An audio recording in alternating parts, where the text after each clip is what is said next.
Hey there, you unfortunate victims of Santa Cago's dildo delivery service. Real thing, didn't make that one up. I finally fucking moved, so we're gonna look at all this fucking manga I have for insurance purposes. Okay, well, first up is something that's upside down. There we go. Some actual translated H.P. Lovecraft shit that's, in manga form. There it is. Check that out. Do you like that? There it is. That's on brand for me, right? Probably. Anyway, that was good. I enjoyed that. Well, actually, I was a little neutral on it. It was alright. I didn't have an issue with it. You would think as often as I reference Lovecraft that I would have been more pumped for like an actual translation for stuff to come out in manga form. But I just got it kind of sure, why not? I want to support the industry. I want to show people that there is a want. And then there's fucking the first half of Berserk. This was a fucking hunt. And that is because at the time when I got all this shit, like I had been looking for Berserk for a while, and then that really bad anime came out, and I guess to help hype up for Berserk, which is a manga that is in notoriously low stock, Dark Horse said, "Ooh, I have an idea. Let's reprint that, so random volumes like Volume 7 can stop being like $70 and start being like its normal MSRP of like 10 or 12 bucks. So these are all sealed. I want to read it. I want to read it. Like I've already read like fan translated Berserk, but they're in the case and I don't want to undo it. Like actually on closer inspection, I feel like these are resealed, but also like fuck, they're sealed. I can't just undo it because they will go up in value eventually. Not that I have any plans on selling this. Fun fact, before the mass reprint in go back in there.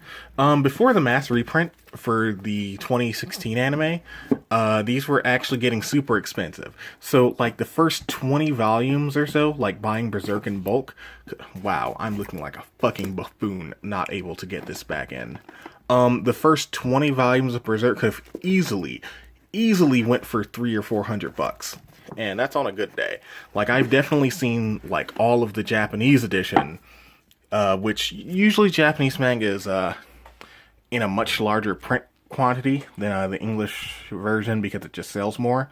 Like, One Piece will sell 1,000,000 copies in Japan, but in English, you're lucky to get past, like, maybe a couple of thousand. Like, there might only be, like, 1,000 copies of some obscure nonsense in circulation because people don't buy manga as much as has to do in the States. What's not a book is these two very nice figures that I got used, both of them.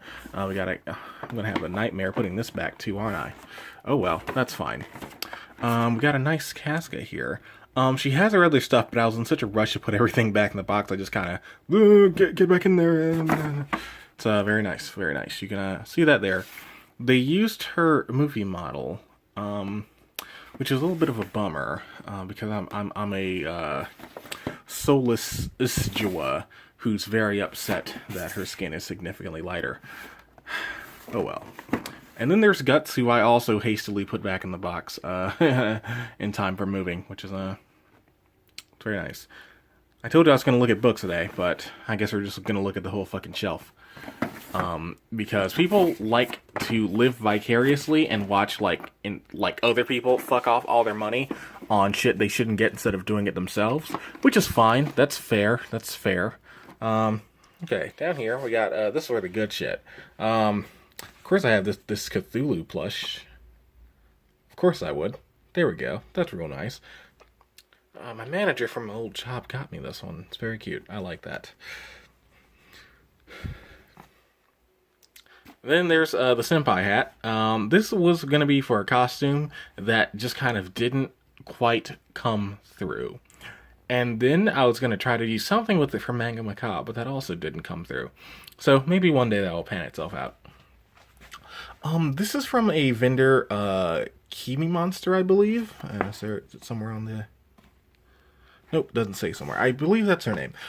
This hat is very nice, and I don't get to wear it now because I just... Looks nice. Pink. Sorry, gender norms. I just don't have the self-confidence to overcome you. I like all these little monsters there. That's the thing that I kind of bought it in a fucking heartbeat. Okay, now we're back to manga. We got all of the more recent Junji Ito collections. Right when I started collecting manga, they just announced that they were going to re-release Uzumaki. So that's when I said, okay, well, let me not shell out a small fortune for the collections that had come out previously. The I believe the Color of Horror series, I want to say. Let's move that hat for now. Thank you. Let's take a look at these boys. There it is. That's real good. I like the uniformity between these three collections. I like how the is it Tomy or Tomie? I feel like it's Tomie. I've heard people say both. I usually say Tomy, but I thought about it. I might be wrong. I actually, shamefully enough, didn't get around to reading Tomy yet. I didn't because I'm a foolish fool who uses their time poorly. Then there's Gyo, which that's actually where I keep stuff that's actually very important, like my ID in case if I lose it, so I'm not gonna break that out. Then there's Junji Ito's Cat Diary, which I at no point thought we would ever get in English, but we did, and I highly advise. See? Hello Kitty. That's hilarious, is it not? It is. Getting these back into the bookshelf, you know what, fuck it. There. And then there's Dissolving Classroom, which I believe is the most recent. This one kind of breaks that uniform scheme it has going there. But that's fine. Like, is it from the same... No, this is from Vertical, I believe. I think this is Vertical, because it has that V. So, of course, I don't expect it to keep the same uniform look. Shivers also lacks the uniform look of it. This is where the hanging balloon stories come from. It also lacks that same uniform look to it, but I believe that's because it's a recent collection, like recent in Japan too. Like these three collections here came out like these are rebound editions. Like these are something I believe that is new to the US market, which is why they have like different, like they break the scheme here. Fragments of Horror is also another good one. I love it. I love this very much. I would take it out of the dust cover, but I only have one hand. Sorry. Like in general, like this other I'm not actually holding it. I'm not holding my camera. It's floating. Then there is the greatest manga ever made, I'm a Hero, which is very wonderful, and honestly a big reason why Manga Macabre is even a thing to begin with, but the series is so long that I'm actually not really sure how to cover it. It's very good. Probably one of the greatest manga ever made. There's someone outside. Now they're gone, so that was short enough where I'm not going to cut it out. It is great. It is a zombie apocalypse story, which seems very boring, but it came out in 2010 when that shit was all, played out already. The key difference between I'm a Hero and another zombie whatever is that Japan is a country without guns. So, like, that seems like a minor thing, but it is very interesting to know that, like, the factor that makes you really cool, like the legendary Super Saiyan or, being a chosen whatever, is owning a gun and being a responsible gun owner. Spoilers, it has the most bizarre, uncomfortable, and responsible sex scene I've ever seen in probably any form of media ever. Take of that what you will. And then there's Octopus Girl, which actually didn't find until it was clearance day at my local comic book store, and it was just on sale for $2. Like, is the sticker still there? Nope. There are only 3 volumes of it. See that? It's very nice. You can see it has like a very Junji Ito-esque art style to it, albeit like a little bit older. The mangaka who did this didn't really seem to do a whole lot else, which is very interesting. Maybe it's because this one didn't sell well, but it came out right around 2006, and it's probably not in print anymore. Well, I already know it's not in print, and that's a little bit frustrating, but that's okay. You'll notice some of these ones that are kind of out of print, like, will end up costing a little bit more, or they're so out of print and in so low demand that it's actually really hard to quantify how much they should actually cost. But I did get an insider's word that Octopus Girl will sadly not be reprinted. Drats. It only came out 10 years ago. 12 years ago, sorry. Then there's another one of my favorites I just have not finished. Dorohedoro. Let me tell you. Get ready for this shit. Bam. Fucking metal cover. Isn't that rad as shit? Isn't that cool? It has everything I want. Gore. Check. Wizards. Check. Punk aesthetic. Check. And honestly, I'm basically good from there. But it ends up being like a slice of life Guro story, which is kind of rad. And like literally every fucking page looks like a metal album cover. And that is the coolest shit in the world, because there's nothing that will get me hooked in faster than like manga that doesn't carry a traditional manga aesthetic that also contains lots of gore. Actually, I think you can get me into anything with lots of gore. Like, I even played a game that I didn't really want to play. That is not that great. That on the strength that it had a lot of gore. And I'm not sure if you've seen it yet. I don't think so. It might be coming later in the week. Or after. Oh shit, maybe I should make a video-gust. Put that back in there. Go, go, go. Fuck it. Okay, now we're gonna sit down because my back is shit. Alright, then we have the the Dark Souls 3 design works, which is very nice. Let's show you that. It's in Japanese, because at the time I didn't know it was coming out in English. So there you go.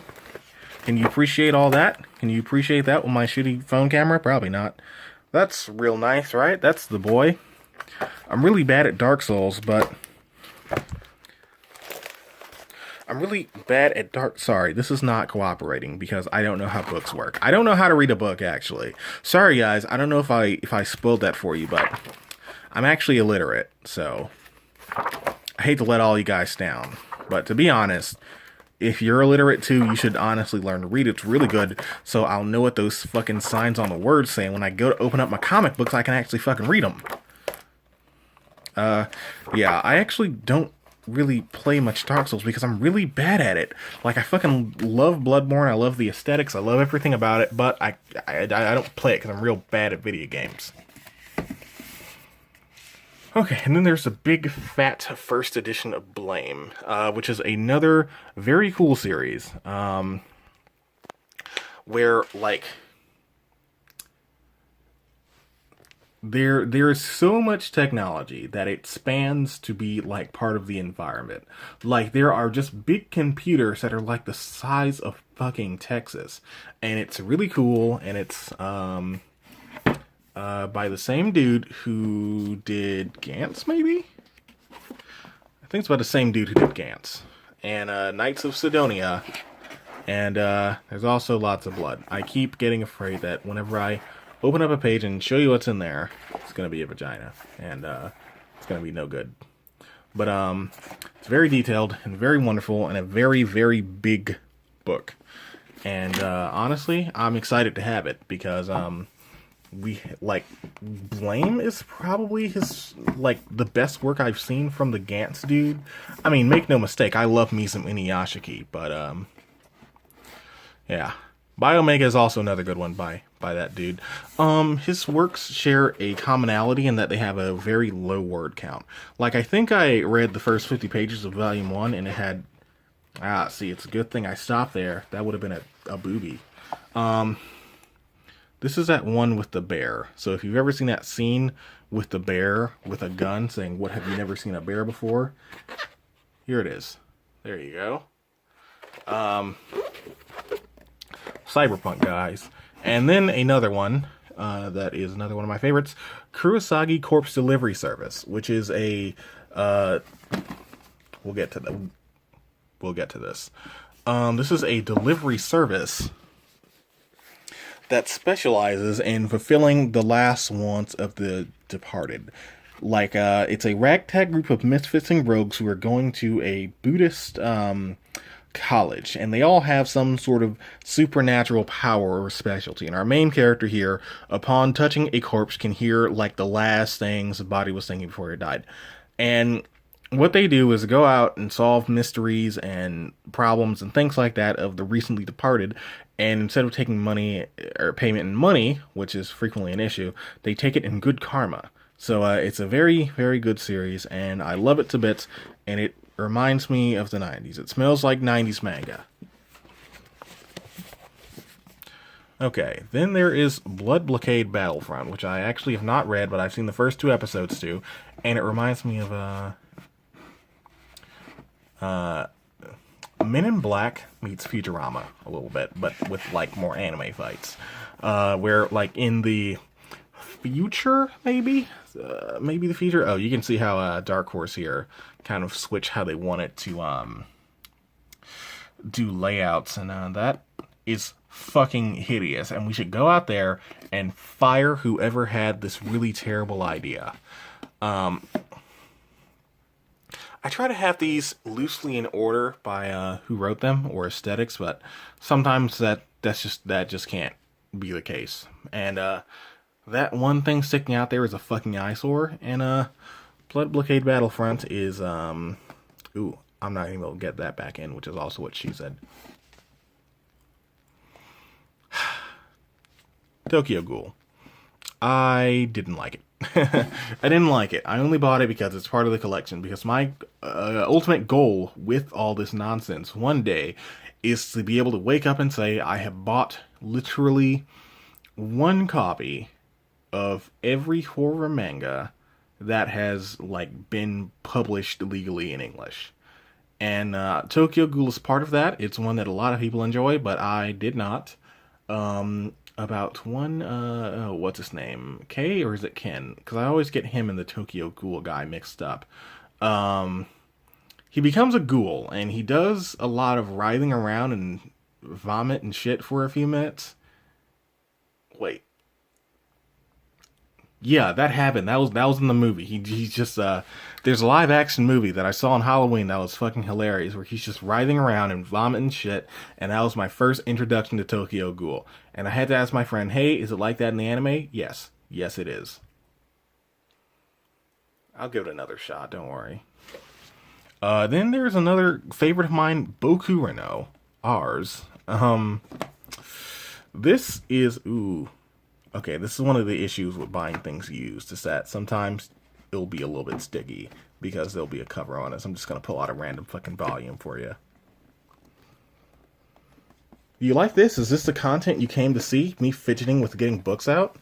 Oh, I hope so. That's I know when I woke up, that's what I want to do, is fidget with these fucking books. So Bokurano is a series where these kids are recruited to pilot a giant robot to save the world. Yeah, that sounds good. It sounds easy, right? Yeah, no problem, fun. But here's the issue. If you lose, everyone dies. But that's actually a given. That's not really the catch. The real catch is after you pilot the robot, you die. And the kids know that all of them are going to have to pilot the robot.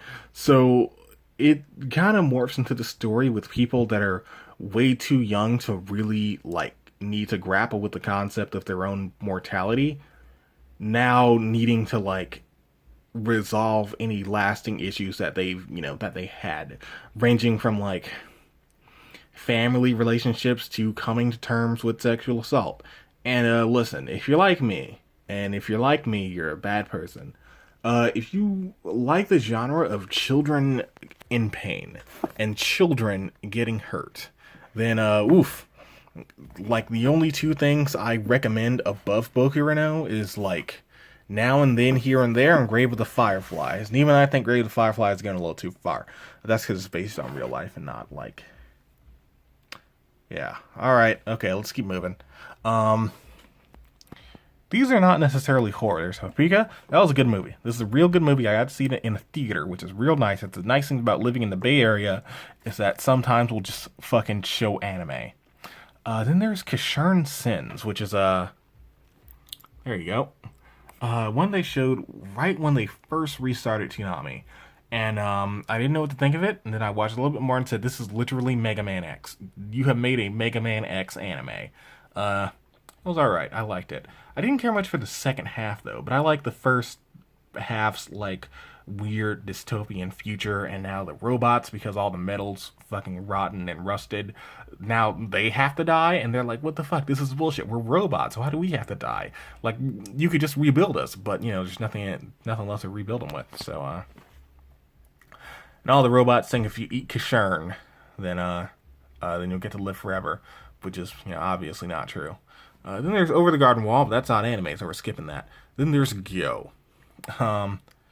The anime adaptation that not everyone remembers, which on one hand it wasn't very good, but on the other hand, much like those 3 Berserk movies, knowing what happened later made me say, maybe it is good.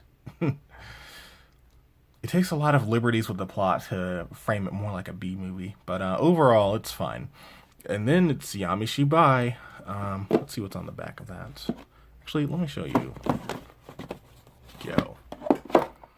Yeah, it's also subtitled Tokyo Fish Attack, by the way. The main character is now the guy's girlfriend instead of the guy. There we go. Are you ready for the invasion? Ooh, tentacles. That's real nice. And then this thing. And then... Oh, shit. Did they not put the gashunk part? God. Fucking fire the marketing team at, who did this?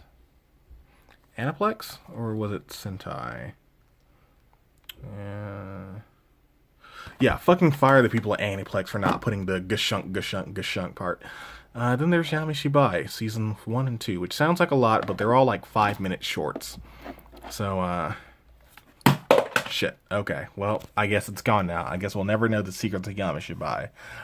It's another good, interesting series where it's all papercraft and, urban legends retold in a modern setting, but, in 10-minute, fun animated shorts. Then there's Cannabis Works by the guy who did, Tatankincrete. There's no weed involved. Here, I'll show you. Which, is disappointing, I know. Let me prove to you that the thing called fucking Cannabis Works. Like, I don't even think this has 420 pages. Like, the art's nice, but why would you fucking call it Cannabis Works? See, not weed here, no weed there, definitely no weed here. Honestly, this is a disappointment outside of all the gorgeous, gorgeous art that is in this book. But once you get over that, no weed. No weed. Wait, is this just Tatankincrete art? I'm not sure. Okay, well, we're just going to put that back when we put it back. There we go. Then there's Doubt and its sequel, Judge, which is, I didn't get to read it. My friend told me to read it, and it was on sale for a couple of bucks at a local bookstore, so I grabbed it up, and there we go. Here it is. They're omnibuses. And rabbits. I believe it's one of those, like, when you die in the game, like, they pick out, like, who's lying, like a game of Mafia. And if, you know, if you pick the right person, you're good. And if you don't, you're not. Then there's Antifreaks, which is, the person who... Shit. The person who told me to, read Antifreaks also told me to, get this. They even got me it for my birthday, but I haven't read it, which is really awkward, and I hope they don't find out that I didn't fucking read it. I damn near can't find anything about this online, and you know that saying that everyone's, like, every manga is someone's favorite? I guess is not true for Antifreaks. Huh. Okay, this is Attack on Titan. I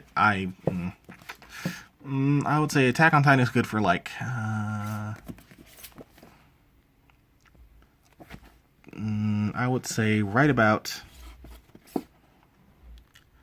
there. I think that's about the climax of Attack on Titan, which is one of those series that had a wonderful, wonderful premise and wonderful, wonderful first and second season. Well, I haven't seen the anime. Well, for season 2, I've only read that bit of it. And then it just kind of shit the bed. Once they had to start explaining shit, it just got bad. Because the Titans are a wonderful, wonderful, very spooky bad guy. And once you need to explain it, it gets bad. Then there are the spin-offs that I have literally zero interest in reading. Maybe I'll get around to it one day. Which you may be asking, why do I own it? Well, I was just looking for Attack on Titan, and at the time, they had up to volume 17, and I saw it on eBay and said, okay, I guess I'll take most of the good bits of Attack on Titan and I'll toss in this. Because it was like $60 altogether, so I think I made out pretty well. And then there is a Figma that I got for like $20 at an anime con. I guess the person was just looking to get rid of it? I don't know. It didn't have its back plating that makes it hold up, and I believe one of the blades is missing, but that's fine. You know what? We're going to save those other 2 DVDs for last. Okay. Then we have the bottom rail here with this big Akira set that is kind of heavy, and I actually damaged a lot in moving, which is a huge shame because I love it to death. It has 6 Titanic omnibus volumes in it, and maybe I'll do an unboxing of that to show you guys what's in there. Then we have non-horror at the bottom because that's not what I use to impress ladies. And by ladies, I mean my mom. And by my mom, I mean not really because, boy. I wonder what holy water tastes like. Okay, so we got volumes 1, 2, 3, and 4, and randomly 12 of Blackjack. I also got these at a convention as well. So 1 through 4 can both be got at about $15, and volume 12 is like $50. Actually, everything from Blackjack after volume like 4 is all like super expensive because it's out of print. And when I was in high school, Blackjack was like the best fucking manga I've ever read in my life. And I really wanted to get these nice, very sexy collections of it, but I was just unable to. Let me just pull one out for you. These very esoteric collection. There you go. You see the little heart there? That's very nice. Black Jack. Tezuka, Volume 1. There you go. Oh. Yep. Then there's Rare and Rare 2. I got those for $1. Yeah, go figure. I only got them because they're $1. And Clamp All, so it's very gorgeous art. Here are those omnibus volumes of it. Yeah, I love these really fat omnibus volumes for collection purposes, but not so much for reading purposes. This is immediately before Cardcaptor Sakura, so their art style wasn't quite the Clamp we know now, but well, as far as manga is concerned, as far as anime is concerned, yes, it's the same Clamp you all know. Manga, they get a lot more flowery. And then there's What a Wonderful World, which I haven't read yet, but I got it when I was in a really depressed phase, and I heard it was also about depression and adults finding their way, so I got it and didn't read it. Then there is King Yo-Yu's books, which it was on clearance at my comic book store, and I said I'd read it, and I didn't. Oops. Okay, that's the first half. Now you get to see my horrible computer that I just bought. Okay, now for part 2. And I'm running out of memory, so we're going to have to make this one fast. JoJo. You know him? You love him. No aura in this one, though.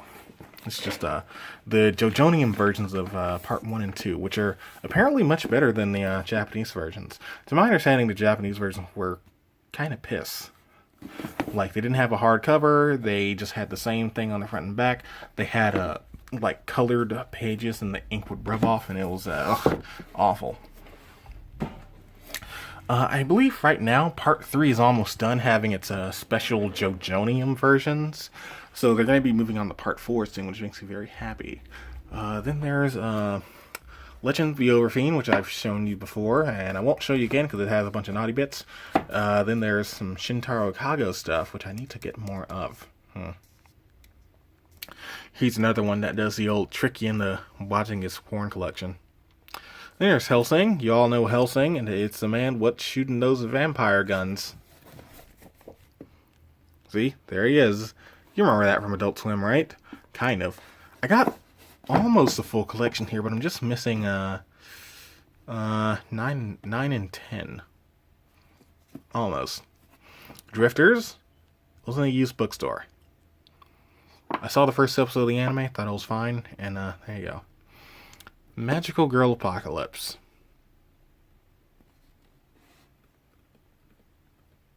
You know, one of my followers on Tumblr, maybe I follow them, I don't remember, put this in the what they dubbed the regret drawer. If you came here for magical girls, you picked wrong. Yeah, it even says, like, not your mommy's magical girl. So if you like Sailor Moon, don't bother. If you like dead people, do bother. If you like dead people, do bother. If you like dead people, do bother. I can go on a freaking fan all day. I'm so happy that 7 Seas actually released this. Makes me a little bit bummed that we only got this because Monster Mitsume, and Fran is a little bit of a monster girl herself, even though that's really not what Frank Fran is about. Like, if you look at the cover here, it looks like it's gonna be like just cheesecake etchy shit, but okay, let me just let's see if I turn to a random fucking page will just have like gore in it. Probably. Wait, is that? Yep. Okay, that wasn't nudie bit, so I can show that. Yeah, see, that's like every fucking page. Then there's a sign drawing of the beast from over the garden wall. I'm just showing you that because I want to show it to you. Very nice. I got that at Kraken Con in Oakland a couple of years ago. Wait, I told you about that in a previous video. Okay, we're going to keep on moving. Claymore. I think this is not the complete set, but after the complete set came out, it dropped in a price, so I picked that one up real quick like. Then there is the Back to School edition of Corpse Party, which is very cool, very interesting.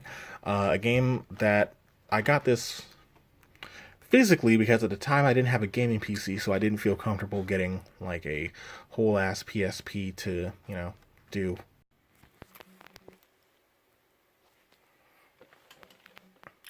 Okay, where were we?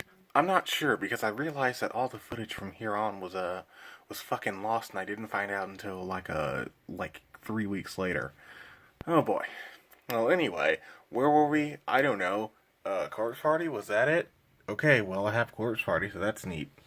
Then I have all of Gantz here. Well, I'm sorry, not all of Gantz, like maybe half of Gantz, because unlike Berserk, it didn't really get a reprint, but this is another case of me picking up someone trying to get a full collection, and I just kind of grabbed it up. So that's real neat. It's a series that I like it because it reeks of the 90s and reeks of 90s art work and 90s attitude. But also the dude who wrote it could probably go for a nice big cup of Respect Woman juice. Which I guess you can argue like he might have done later with Inuyashiki, which is supposed to be upside down like that. And see, you can tell I'm not lying. Creator of Gantz. So there you go. Okay. Well, anyway, that's a dog outside. So if any of you guys are into that, there you go. Then I have Ajin here, which again, this is you're gonna notice a pattern of me just picking up shit from bookstores, which is real good, and it is kind of similar to to... Oh, what's that one where I said he was rolling around in his zone, throw up and shit? Tokyo Ghoul. The difference is that the anime was all in 3D, and usually that's bad, but this one was not fucking garbage. And he has a JoJo stand. Yeah, like you see these black dudes on the front. Don't shoot them though. Don't shoot them. They're fine. Those are those are basically just JoJo stands. He just has a gun. It's about K or Ken. I can never remember because I get him mixed up. He's like immortal because like Ajins are immortal, but the catch is that the government wants to experiment on you. So if they catch you, well you're just kind of fucked because they cut your limbs off. You're just gonna grow back. Then there's a Cat Eye Boy, which I did not read. I totally didn't read, and it seems to be out of print. And it's another one of those that when I got it, it was like like $10, and I thought it was just one of those low demand things. But let's actually just show you. It turns out my buddy, well, I don't know if we're friends, but someone who frequently has like correspondence with me on like Tumblr or whatever, just pointed out like, yeah, man, if you ever see this, it's like $50. And I was like, what? Holy shit! Is that real? Is that truth? Are you messing with me? Okay. Yeah, and it was done by the same dude who did the Drifting Classroom, which is probably one of my favorite manga. Which is about a group of children who are teleported to a alternate, like a blasted hellscape future, where basically no real nutrients exist. So it's up to these very young children to buck up and figure out how to live. And many children die because you guys know me, and my favorite genre is children getting hurt. And randomly, most of the volumes are, they're still regular $7 to $10, but volume 7, I believe, it's either 7 or 5, one of like a random number. Instead of being a regular price, it's like $70, which is a bit of a shame because it's one that I like. Also, one with the Black Plague in it, so again, we're still on brand.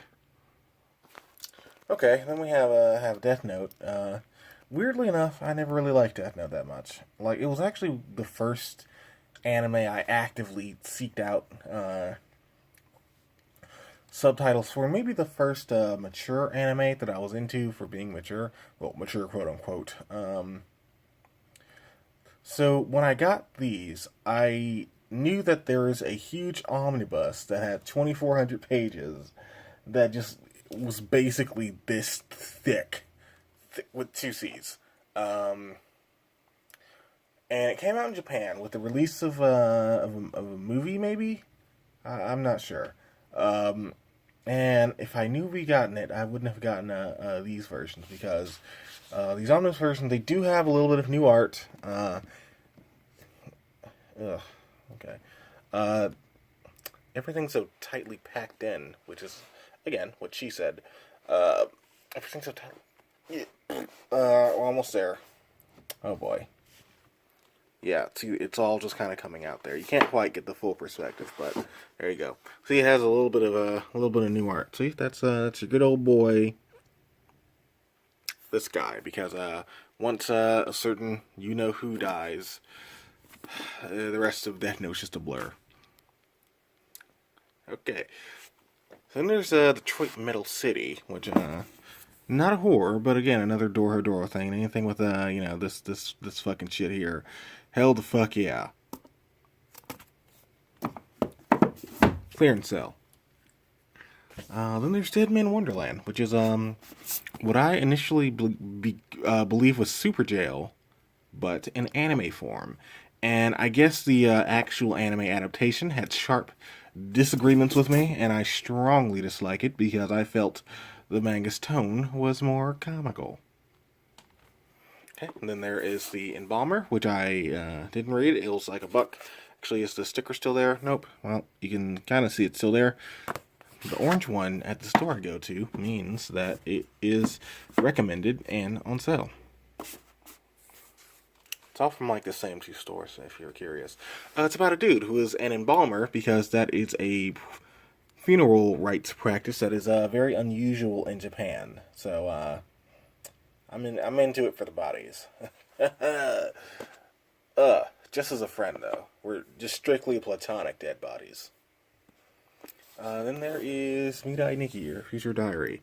I didn't read it. I got it, and then immediately after it came out, that anime of what was it called? Big Order came out, and it was dog shit. So it put me off of this a lot. But I hear I should give it a chance anyway, and I will, just not right now. Okay. Then there is Priest here. I didn't read it.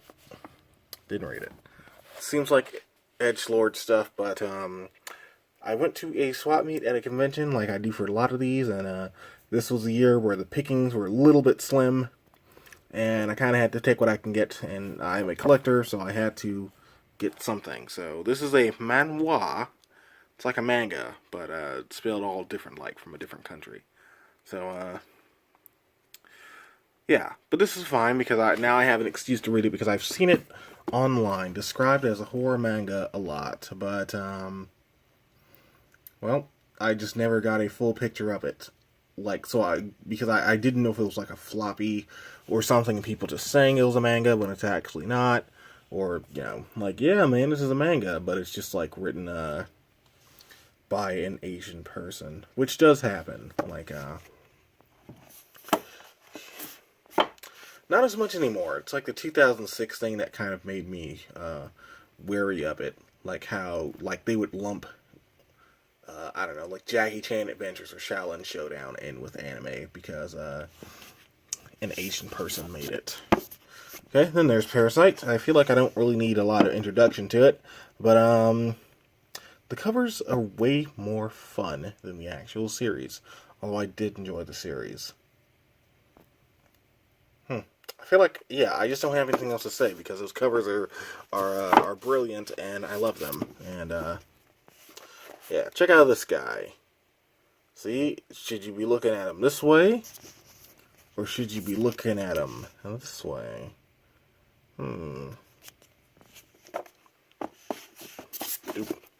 Okay. So I mentioned earlier that we would talk about Narutaru hiding out here.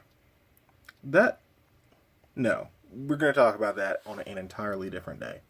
And then there's Death Trance, which is based on a samurai movie that I didn't watch. And it was in the clearance bin at Right Stuff Anime, so that's exciting.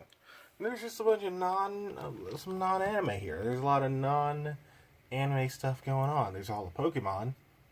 Well, the first arc anyway, but that's not mine. I mean, it is mine, but it's a gift for a friend I haven't seen in a minute, so it's just kind of hiding out down there. And there's a House of Five Leaves, which is by the same person who did La Quinta Carta, which is a real good one. And finally, Happiness. Haven't read it. That was a little bit anticlimactic. Well, if you enjoyed this, well, okay then. I guess you did. And if you're digging me making a video of dubious quality every day this month, go ahead and speak up. Go ahead and dig deep and reevaluate your life choices and ask yourself, could I have been doing something productive with my time? Because odds are the answer is no. Because I certainly know the answer is no for me. So yeah, just go ahead and what other things? What's in your collection? You have a fucking video of your collection. Go ahead and post it. I'll watch it. Just kidding. No, I'm not. I double got you. I might watch it.